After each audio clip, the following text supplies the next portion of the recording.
Thank you for having me here. I am so honored to be among sustainable leaders. My name is Helina Betre. I'm 22 years old. I consider myself an eco-tourist, which is actually a very new concept, and a lot of people think it's very complicated, but it's really, really simple. So I wanted to, well, actually I was supposed to do a talk, but I actually made a presentation, and it's not a lecture, I promise you. It's just pictures, and it really helps you to understand what I'm gonna say. So I'm actually going to start talking about some of these terms that we keep hearing: sustainable development, sustainability, and it's really important that we really clarify that to ourselves. So what is development? Okay, so development is actually any change. It could be change to the positive, change to the negative, but in perspective of what I'm going to talk about, it's positive change. So change of quality of life, change for the better. So what is sustainable development? So sustainable development is actually a term that actually was defined by the UN, and it means sustainable development that meets the needs of the present generation without compromising the ability of the future generation to meet their own needs. And that is important. It could mean in any perspective. It could mean in terms of resources. It could mean in terms of just agriculture, how you eat. And that brings into perspective a philosophy called sustainable living. And that is when you as an individual make a decision to become sustainable. All right, so my talk is about tourism. And tourism means traveling. And it could be traveling for business purposes or holiday purposes, and for a certain amount of time, of course. And I won't go into too much details, but we want to identify the problem here. So we have a lot of travelers here, I hope, prospective travelers. And what we find is in the tourism industry today, tourism is actually the biggest business in the world.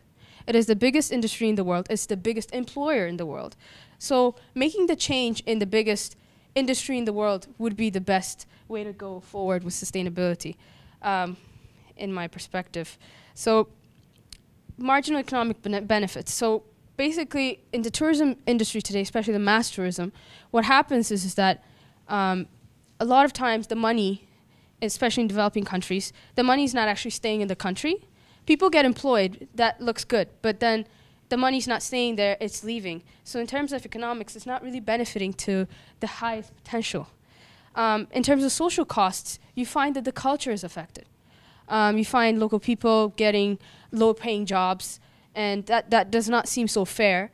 And you also get environmental costs, so pollution, and you also get fragile ecosystems being damaged. And this isn't the tourist's fault. It's not actually our fault as tourists. It's just the lack of information, and that system has to change. So what is sustainable tourism? Sustainable tourism and ecotourism are kind of the same, but I'll just say it as in one term.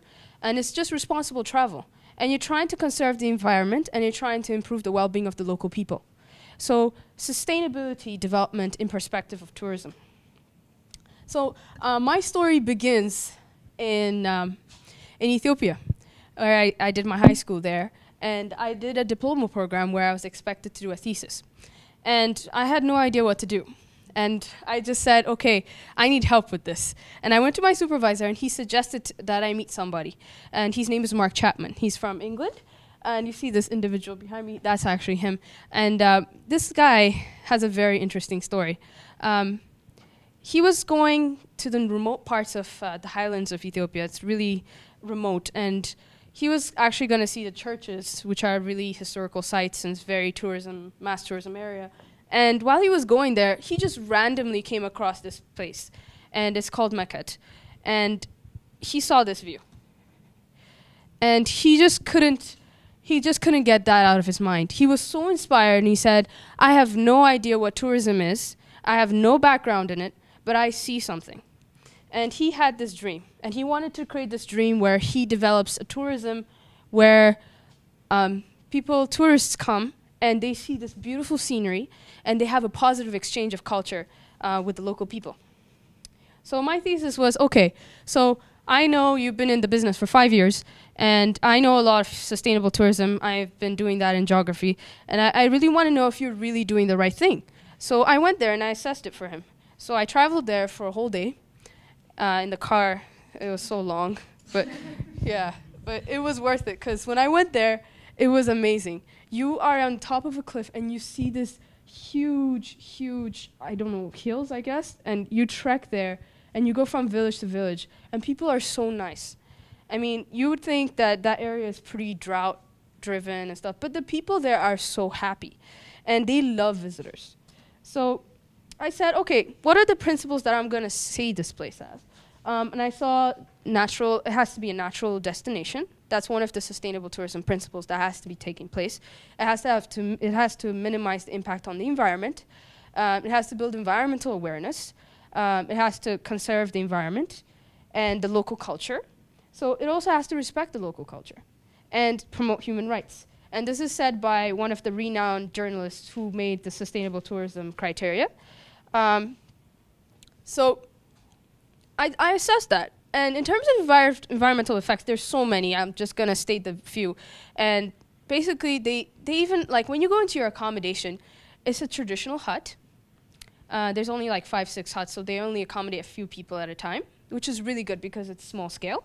And, well, of course, there's some things that they can't do. They can't be 100% sustainable. So you have a room, and it's actually made of concrete inside just so that it's durable. They actually have funds to reduce the use of local wood. So there's a lot of deforestation in that area. And the local people are actually educated based on this activity, so they no longer cut down too many trees. And there's also reforestation movements. People are actually planting more trees. And the food is actually local. So you go there and you're actually getting food from there. So the carbon emissions are much lower. And it's group travel, which is awesome because instead of one tourist having one small van and they're getting there, imagine it's just like 6-7 people in one van. It's really efficient and you reduce your carbon footprint.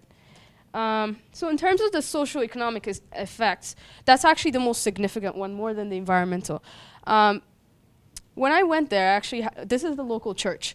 They're very religious people. They're an Orthodox church, and what they believe is that when you go into the church, you have to take off your shoes. You have to cover your hair if you're a woman. So I actually had to do that. And I didn't know that information if I didn't have a manual. So the society, actually the Mark Chapman Society, which is called TESFA, which means Hope in the Local Culture, what he did was he actually gave me a manual. And it's actually a protocol. And you get to learn all these facts before you get there. And that actually ensures that you don't have any negative cultural exchange, right? So, and the best part is that in terms of economics, these people do not depend on aid in drought times. So this area is actually prone to drought because every 8 years, probably because of the El Nino effect, they actually experience drought. It's inevitable. But over the last few years, they became dependent on aid. But because of this tourism, they were actually able to sustain themselves. So all the funding just goes directly to them, 86%. The remaining goes to the local tour guides near the cities. So I just want to say there's a lot of ambiguity in terms of sustainability. You can't have 100% sustainable. It's a journey. And they are growing, they are changing, they're learning more.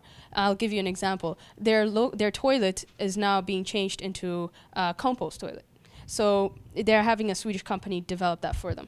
So sustainable development is not just something that stays there and you're saying, I am sustainable. It's something that just keeps changing and getting better. So I just want to thank you for your time, and I hope that you have your own journey. Canada has a lot of ecotourism, and I really wish you have an awesome time with that and make the best out of it. Thank you.